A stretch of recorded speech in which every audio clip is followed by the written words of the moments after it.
રાજકોટ મતદાર યાદીમાં બોગસ નામો ઘુસાડવાનું કૌભાંડ વશરામભાઈ સાગઠિયાની કલેક્ટરને રજૂઆત અહેવાલ સંજય પોપટ।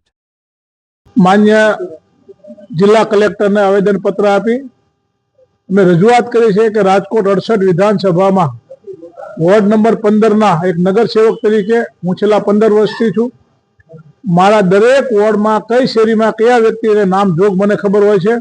એના અનુસંધાને તપાસ કરતા ભગવતી સોસાયટી અને હૈદરી ચોક કે જ્યાં ફક્ત ને ફક્ત લઘુમતી સમાજના જ લોકો રહે છે, બીજા અન્ય સમાજના નથી રહેતા, ત્યાં જેના કહેવાથી થયું એના કહેવાથી પણ જયદીપભાઈ કાનગર જે આહિર સમાજમાંથી આવી રહ્યા છે, એવા જ ભાવેશભાઈ ડવ જે પણ આહિર સમાજનું નામ છે, આહિર સમાજના છે, ઘનશ્યામભાઈ જવ આ પોતે પણ આહિર સમાજમાં છે આવે છે, અને સંજયભાઈ બકુત્રા પણ આહિર સમાજના છે, મનુભાઈ નાથાભાઈ કાનગર આ પણ આહિર સમાજમાંથી આવી રહ્યા છે।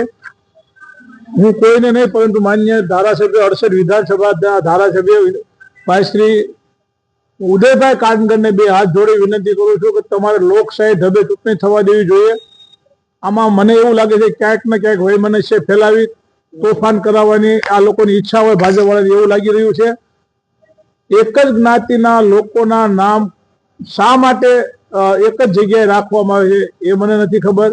અન્ય વોર્ડમાંથી આ નામ મૂકી દેવામાં આવે અને એકનું નામ એના સાથે એના પરિવારનું નામ પણ નથી, કદાચ એના બા બાપુજી એના સાસુ એના બેન ભાઈ એના પત્ની એના બાળકો કોકનું નામ હોય તો સરસ, ફક્ત ને ફક્ત આ 5 નામ એવા છે જે પોતાના નામ મૂકી અને અમારા વિસ્તારમાં વૈમનસ્ય ફેલાવી।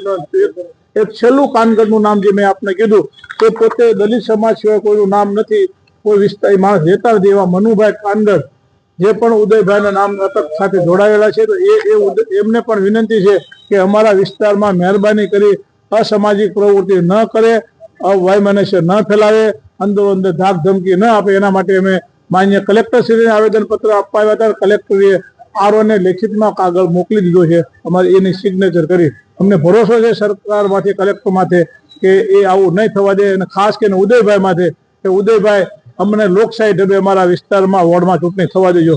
આભાર।